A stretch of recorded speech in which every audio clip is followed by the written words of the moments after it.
तशरीफ लाते हैं Sohail Isaac.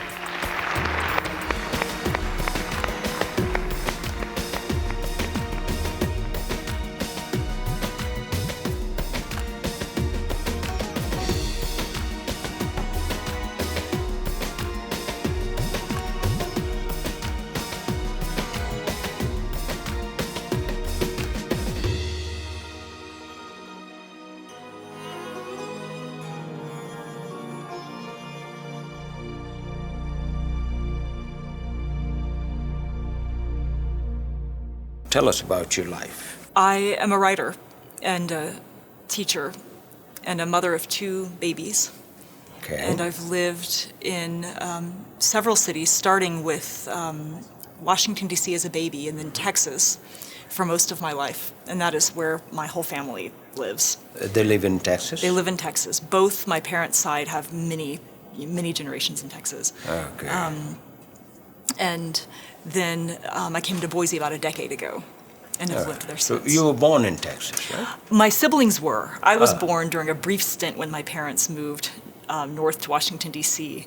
Okay. And then came back to Texas where their parents were. And where your parents were from? Like, My dad comes from Ukrainian stock for the most part. oh, okay. And my mom comes from Texas ranchers.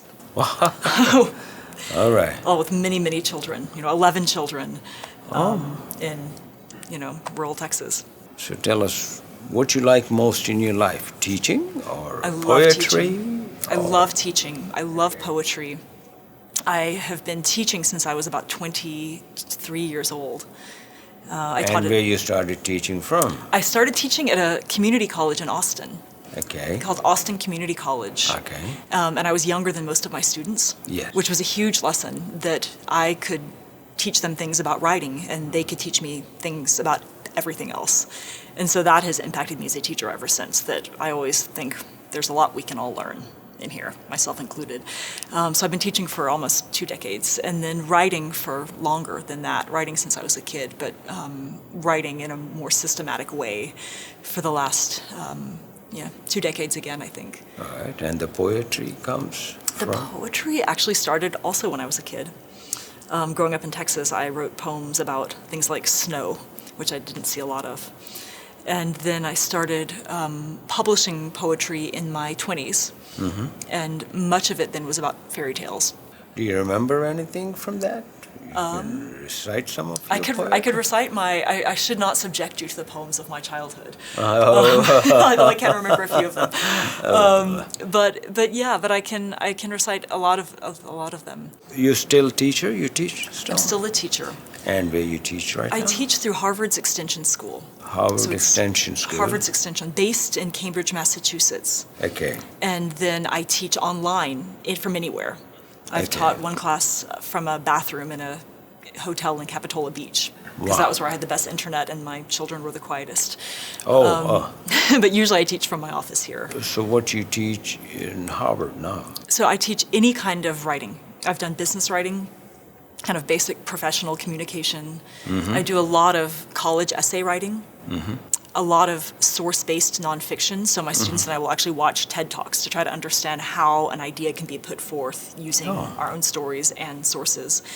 And I always teach one course on fairy tales, which is always an adventure for my students, I think. So it's all your favorite subjects. It is. All of my favorite subjects, writing and storytelling, yeah.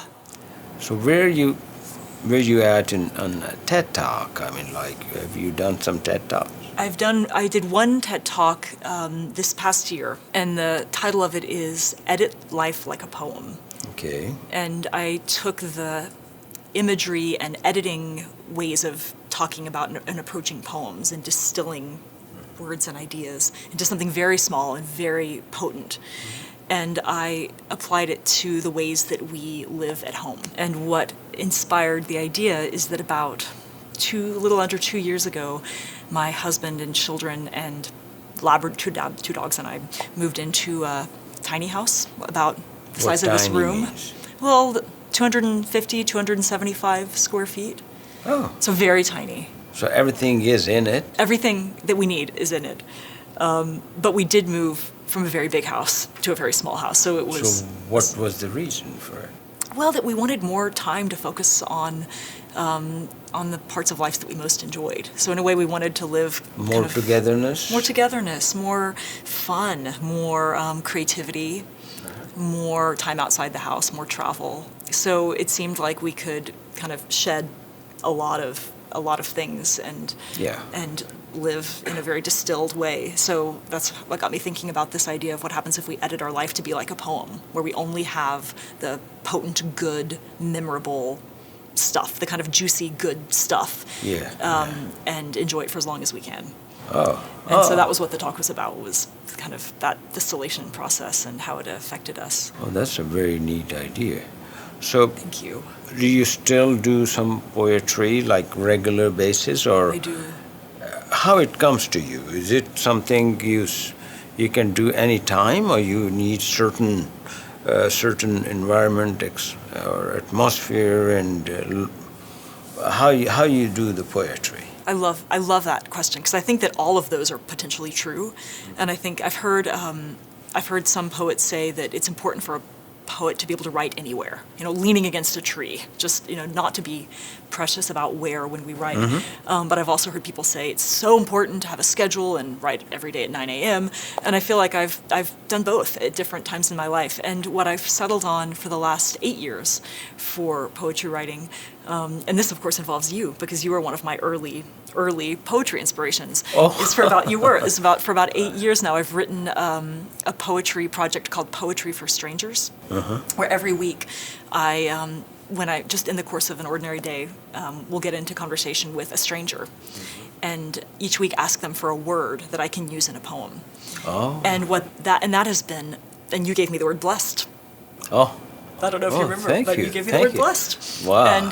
And I sort of tossed that word around on a foothills hike, because we in Boise live so close to all of these beautiful hills and mountains. And at that time, I saw a man holding a huge bunch of lettuce and going for a hike. And so I was sort of curious, and I kind of followed this man to see what he was going to do with his lettuce. And I watched, and he found a little rocky area and put it into a rabbit hole. Okay. And so the poem I wrote you was about the kind of blessing to be able to feed people or to feed animals. Wow. Because I thought that was partly how you bless our community, is by kind of feeding and nurturing. So your poem sort of merges with that. So it's words like that. I've written on the word bucket. I've got a few interesting words for this week. Such as cooperative and peace for the week after. I've written on words I had to look up, like griffonage, that means bad handwriting. But I find that the combination of the spark of a new stranger, just a new conversation and a new person with new energy, and a word that I might not have thought to use, brings a lot into the poems that I like to write, which are often about, like ordinary life. A lot of the poets I love write about, their children, their the sort of ordinary, a slug, the things that they sort of come across, but try to elevate those into kind of moments and truths and ways to just look differently at the world. And so the every week practice has been really good for me during these busy years of, teaching and writing. If I ask you, who is your favorite poet? I have so many. Every day there's a new new favorite. But I think that over the years, the ones I come back to the most are, I really like the Rumi's poems. I really like an American writer named Sharon Olds, who writes a lot about domestic life, and is also a teacher. And I find that I keep, and now, especially now that I have kids, I keep coming back to them, but I feel that fairy tales for me hold this special place between kind of pure story and poetry, like the Arabian Nights I love, and their poetry, their storytelling, and their, you stay alive using words. And ditto, same with, the Grimm's fairy tales, and Hansel and Gretel, all those I think have this sort of simple, repetitive language of kind of hard essential things like rock and bird. So I think in a way, I think maybe one reason why I love them so much is they take kind of teaching and old folk wisdom and language that every ordinary person owns in a way, and connects it to poetry that we can kind of live by and sing by and get stuck in our head and remember, I think. Have you ever done some romantic poetry? I've done some romantic poetry, often again using myth and fairy tale. I wrote, I think, my best love poem, which was beautiful and out of heartbreak and out of love. I wrote about somebody who broke my heart when I was 24 years old, and I felt like I couldn't write about that directly, so I wrote about a sculpture in a museum of Cupid and Psyche. Okay. When in the Cupid and Psyche story, she is a girl who gets kind of kidnapped by a beast, and he comes into her bed every night, and the agreement is that she can't look at him. She just has to trust who he is, and just not ask questions. But one night she gets curious about who this sort of mysterious lover is, and she wants to know, is he a snake? Is he a dragon? What if he's a monster? And so she lights a candle and sees that he's this beautiful man. He's Cupid, he's this beautiful love, this like perfect lover. But and she is in love with him immediately, but the wax falls onto him and burns him and wakes him up. So then he leaves, and she has to chase him over all these continents, and it becomes her journey to go reclaim her lover. But so I wrote a poem about this idea of how Psyche kind of turns to Cupid right before she knows everything is about to end. Yeah. And so that was sort of how I went into that particular love poem. What a beautiful idea. Thank you. Very good. But the love poems are hard. Who was your best teacher? Oh my goodness, I've had, again, so many good teachers. The first one. The first one. First impact. Oh, I think I have to say the one that comes to mind when I just think about kind of the seeds of my intellectual and writing life. Again, I can keep going back. I had great teachers all the way back, but the one who I think really kind of gave me a model for being an intellectual and sort of a mother, teacher, writer, which I knew from a very young age I wanted to, that triangle would be important to me, is named Maria Tatar. She is a Harvard professor who teaches fairy tales. She was trained to teach German literature, but as she had children, found that the fairy tales were kind of darker and more mysterious and more interesting. And so by the time I came around, she was writing books on Little Red Riding Hood. And it never occurred to me that you could take something like that and make a life studying it. I'd always thought that serious scholars had to study Shakespeare and other things. And so I think she really taught me that anything could be this kind of thing that you sort of chisel away at intellectually, and that these stories that we tell our children could actually be rich intellectual fodder to write with and to think with and to study. So she was a great one. But I'm a third generation teacher. My mom is a journalism teacher, and my dad used to teach math before going to law school. And my grandfather, whose life I studied and wrote about in a biography called Energy, was a great chemical engineering teacher who called his students on their birthdays every year, and was just this legendary teacher for amazing. We'll talk about him a little later. So let's talk about your life in Boise. So day-to-day life in Boise is always a mix of these different things. I came to Boise 10 years ago because I fell in love with someone who I had met at a wedding when I was 16, who's now my husband. It's not the same guy? Same guy. The guy that I come into lunch with all the time. Oh. That guy. Yeah, that guy. Yeah. He was living here for a job, and I was portable. I was a writer, and I was Yeah. finishing a PhD, so I could live and write anywhere. So I sort of invited myself up here for the summer and loved it. Just loved the whole way that it felt to be here. Yeah. And so now I've got these babies, and 2 or 3 times a week I'll teach an online class, which I do through, I have a little office in our tiny house, but I also share an office with my husband a few blocks away. But because it's online, all of my students are kind of busy adults doing different things. And so there's always a little bit of negotiation between the intellectual life and the physical life of the world. And my first day of class, I think it was this past year, of a new class that I'd never taught before, I saw my daughter come in the door of my office. And again, my students can only see my neck up, so they never, this is the extent of what we see of each other. And my daughter came in after bath time completely naked with a gift for me. And so I put my computer on mute and said, I'll see you after class. But she kept walking in, and I couldn't get her to stop walking. So right at the last minute, I closed my computer down and, tended to her and sent her back. And when I opened my computer, I told my students, sorry, naked 6-year-old. And they all got it, because all of them had, like dogs and kids and lives and people and, all of this life at the door. Yeah. So I feel that often, like, the parts of my life kind of weave together a lot. I've taught my children and spouse to kind of give me space while I write at home, but I do it in the thick of the ordinary life. You know, they've been with me many times when I've received words from strangers and started scratching out the poems on napkins and notebooks. So what James do? He is in real estate, and he has reinvented himself many times, which has been interesting. For me, it's always been writing and stories, and for him, it's been sort of whatever. You know, we can try different things, and so I've seen him go through a few different ones, but real estate seems like a really good one for him. Oh, okay. And you have two beautiful kids. We have two really nice kids. Yeah. 8 and How old 5. is your eight is the boy? No, boy is 5. Boy is 5. Boy's yes. 5, and I remember when he came in here as a baby, and you said he is still eating. Oh, you remember a lot of things. Thank you. Thank you. Thank you very much. Thank you very much. Now let's come to your favorite person in your life. Yes.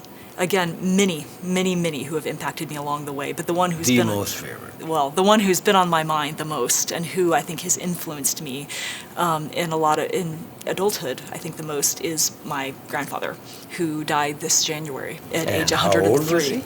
Yeah, 103. 103 years old. Yes, and was all there And to the end. so you wrote a book about him.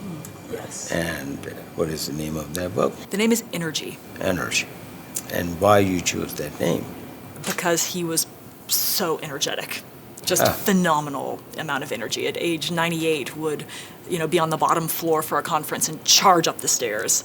Was just so energetic and so kind of almost like an agitated, nervous energy, but in a very productive way that I think was very trained on people and projects. There's a lot of enthusiasm in him, and Lots so of he was a enthusiasm. teacher. He was a professor. He was a teacher. He was a teacher of chemical engineering, and he was initially a coal miner in So Western. what was his journey? What you think of him when you see a coal miner turning into a chemical engineer and a teacher? Right. That was. So tell us a little more about him.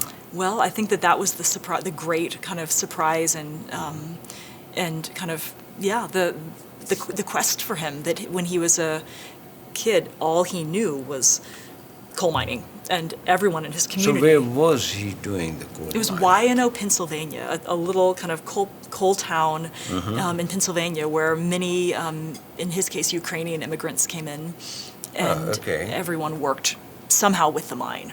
All of the. So were they had the the mine. background, like in Ukraine they were doing the coal mining, or no? And not in Ukraine. In Ukraine, they were mostly farmers, but they had no money. And so there was an advertisement that 16-year-old men in Ukraine could get what was then a lot of money to, get a boat ticket and go to the United States and mine coal. And so when my great-grandfather, who I never met, but my grandfather's dad was 14. He was, I guess, a big enough 14 that he could pass the 16. Yes. He signed on to one of these thinking he could send money back for his father and mother and his two brothers. So he went over there at age 14. And there's this great story that's part of our kind of family lore that he didn't want to waste any money eating on the ship because he needed to save everything. So he went on this 3-day boat ride and didn't eat at all. Didn't eat at Didn't all. eat at all. And then I think on the third day he was just falling apart and so hungry. And so he went into the kitchen and just sort of, fell at the feet of the Polish cook and said, can I have a piece of bread? And the cook said, oh, your ticket included food. And so I guess my great-grandfather stayed in the kitchen for the rest of the night until the boat docked, just eating and eating and eating and eating and eating. And then got there and eventually was able to save enough money to send for his brother and then his other brother. And then the three of them worked to send money back to their dad. And so my grandfather was born as the oldest of these three brothers, son, into this community where everyone, family helped each other, everyone worked together, but the only source of income was the mine. So he started working in coal mine too, your grandfather. Yes, it was I think the month or even day after he graduated from high school, he just went to go stand in line. And it was in the Depression, so not everyone got work every day. But he was so excited because his brother was a coal miner and his dad, all the men he had admired were coal miners. But the first day, he witnessed a cave-in where one of his close high school friends and that friend's dad got crushed. And he said that was the first time that it really sobered him up to realize what the other side of coal mining was, that he thought of the sort of romance of his role models, but seeing that shocked him. And so from day one, he was trying to get out. And it took him 2.5 years to get out. Okay. But he really didn't want to spend his life doing that. And so he wrote 54 letters by pencil to different colleges that had chemical engineering programs. He had learned that there's a way to make chemicals from coal.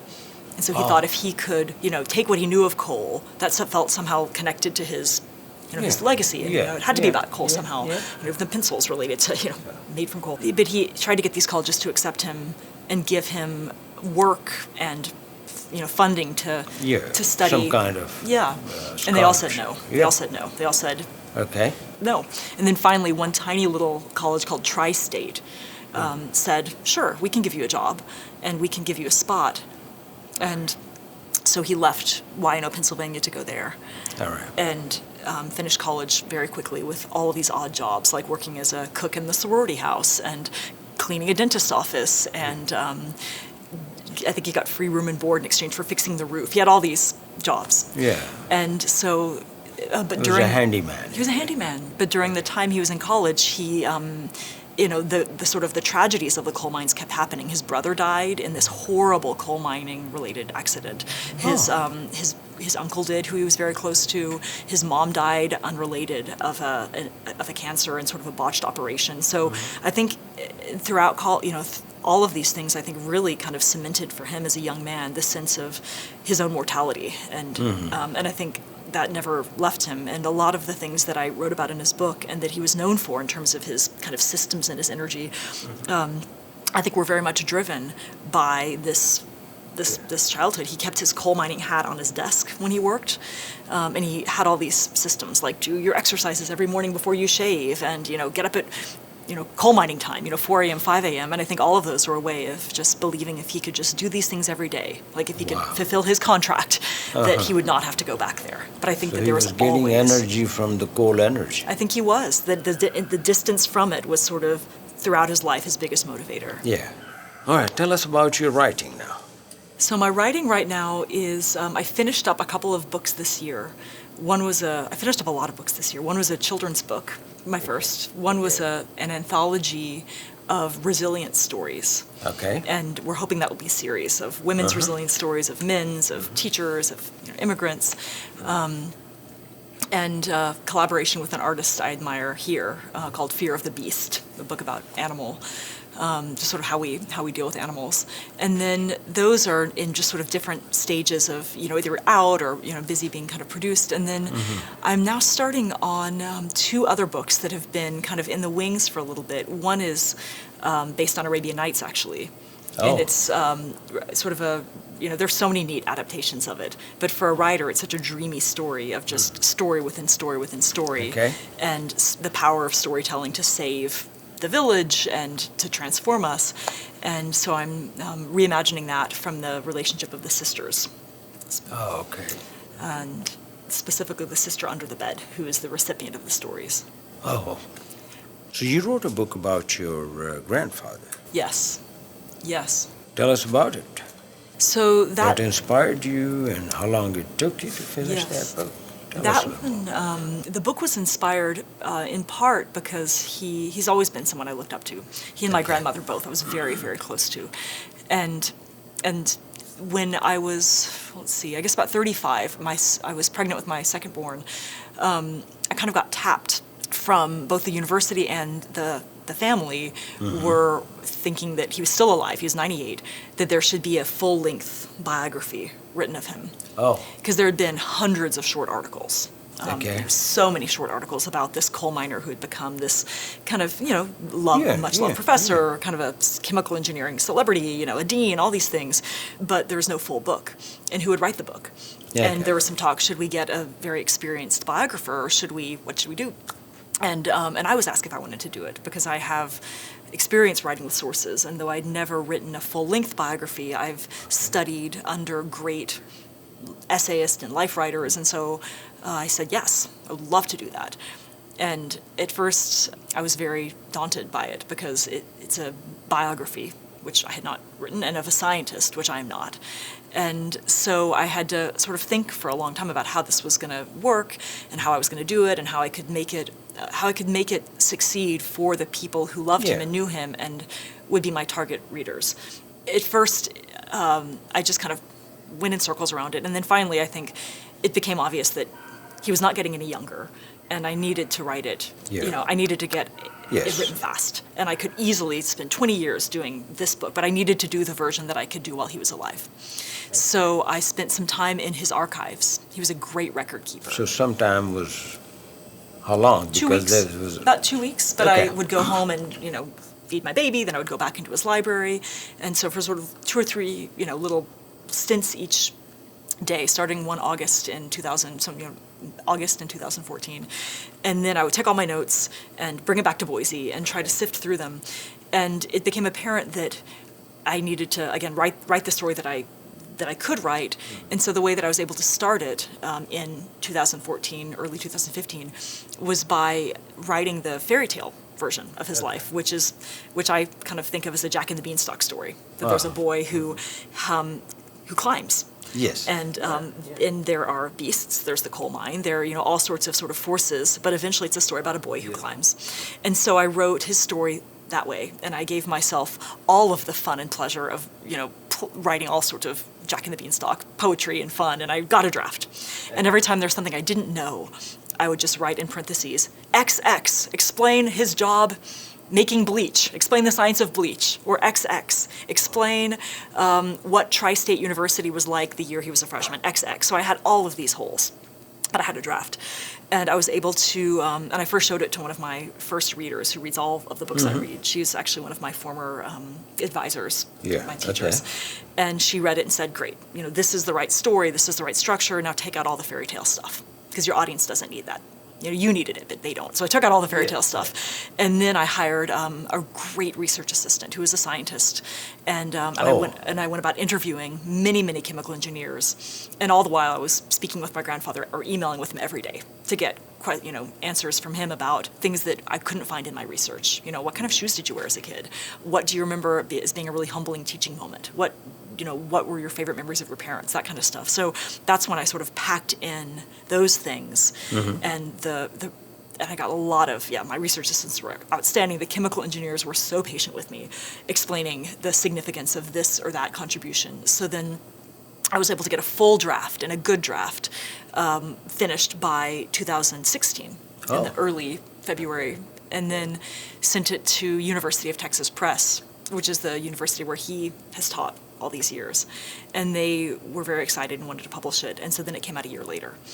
But it was interesting because my grandfather was then about 100, and I did the best job I could editing the book, and I got my mom to read it, and she's been a professional editor, so all these great editors read the whole thing, and I gave it to him, and he read it all, and he said, honey, I love it. This is a great book, but let me help you with a few typos I found. And we went through, and he showed me these little mistakes he's such a careful reader.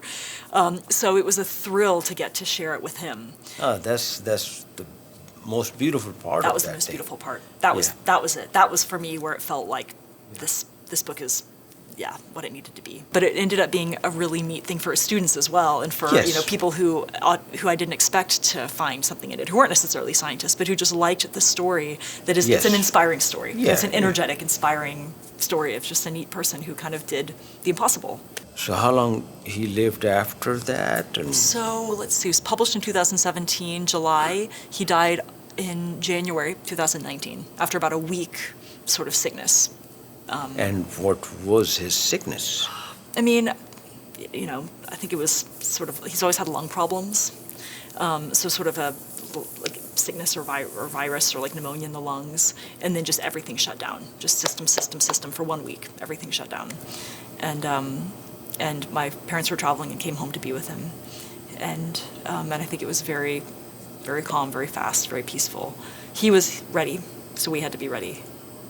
Oh, so do you think this lung issue was just because of coal mining too? That's what he thought. He always thought that it was because of the coal.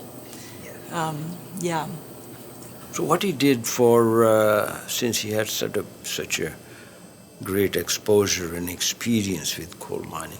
Did he do something about it, like, or was he shifted or drifted through the chemical engineering, or he did something to get better results and some safety things? He wanted, yes, that was a big deal for him, and he wanted to shift energy to things that got people out of the mines. So because his main work was in Texas, he got very interested in petroleum. So a lot of his kind of his legacy for the scientist were methods about how to kind of safely and accurately kind of sort out oil wells and get sort of extract it in a way that, you know, caused the least harm. But eventually, you know, more about oil, less about the coal. And he was interested in exploring other ways for energy too, and eventually became a lecturer on kind of energy policy. He felt very strongly that cars shouldn't have air conditioning because he thought, you know, we need to have a more functional relationship with energy where we don't demand so much, but find a balance between what we can safely and easily get and what, you know, what we need. So a lot of his later life was in writing this huge encyclopedia for people to learn what to do with, you know, these kind of energy sources, kind of like the Wikipedia for chemical engineering. So a big project, like a 40-year project, and just giving lectures. And he was a presidential advisor, so he would go in and say, I think you should do this or that. And he said usually they would not take his advice, but that he was always asked to weigh in. So was he at the end proud of what he had done for the he was for proud. the energy? He was proud. He was very proud. And I think most of all, though, he was proud of his students. That whenever I would try to ask that question, like, what about this or that? What about, you know, this? He would always say, honey, it's all about the students. You know, all of these, he would call them all my boys, even the women. The women actually, as a joke for him, made T-shirts that said McKetta's boys. Because he would just go into a class and say, you know, my boys, and the girls would, my boys. But he was so proud of them. And I think that was the main thing that he feels was his legacy, that just he had inspired and energized, you know, and kind of formed connections between, you know, these students and this industry. He was kind of, you know, between the university and the world, he could provide that link. And so I think that was his main thing, is the teaching always. Do you think you'll be able to still write something about him, which you think is not in that book? It's a good question. Well, I did write his eulogy after he died. Because, I did write his eulogy. So I think that probably there are still things that, you know, something I'd be interested, that I maybe will come to explore one day, is thinking about these lessons translated to another generation, because they're such old world lessons in a way about, you know, taking care of your body and having, you know, taking care of your family and having a good sense of humor about things, and you know, sort of all these systematic ways of kind of giving to the world and having fun in the world. And I think a lot about how to translate those to, you know, 8-year-olds and 5-year-olds in my kids' generation. So I imagine that I will come back to that in my own writing about beautiful. That bridge. That's really nice. What was the favorite chapter or part in that book? Rather, we have the book right here. So if I could tell you that, pull out the best. I love, of all of the chapters, I love the last chapter. I love the last chapter. Anything would you like to share with us? Yes, I would. Let's see. Johnny carried a little piece of the world forward on his shoulders. He did it with discipline, routines, opportunities, good luck, and good love. Then he handed his piece off like a rock of coal and stood by while the world kept working, kept moving forward. His field of chemical engineering kept climbing, passing the baton from one person to another to another. And he beamed at the passing of the torch.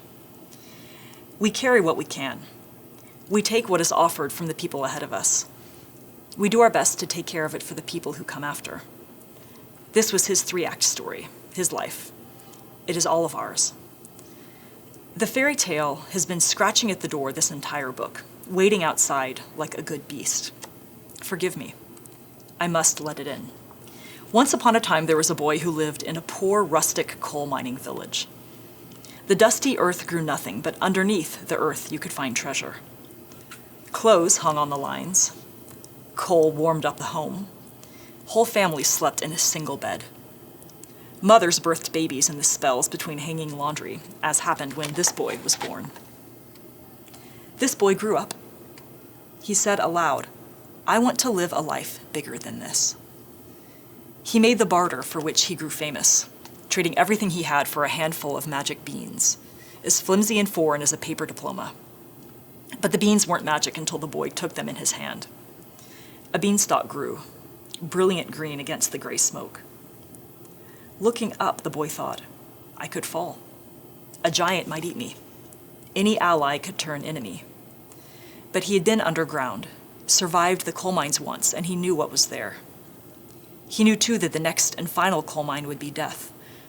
Surviving the first meant that he would not be afraid of the second. We all have our beanstalks. We remember our lives in terms of the great event that happened, the thing that changed us. And so Jack, or John, or any name you give him, one day would look back and see two disconnected eras. Before Beanstalk, after Beanstalk. Did they share a single element in common? They shared everything. He climbed. That was the one place I allowed the fairy tale to stay. Oh, thank you very much. Thank you. Thank you very much for coming in. Thank you so much. And I'm sure and I hope you'll keep on bringing this positive energy to all of us and the younger generation. Thank you. Thank you, Elisabeth. Thank you. Thank you. For doing the same. Thank you.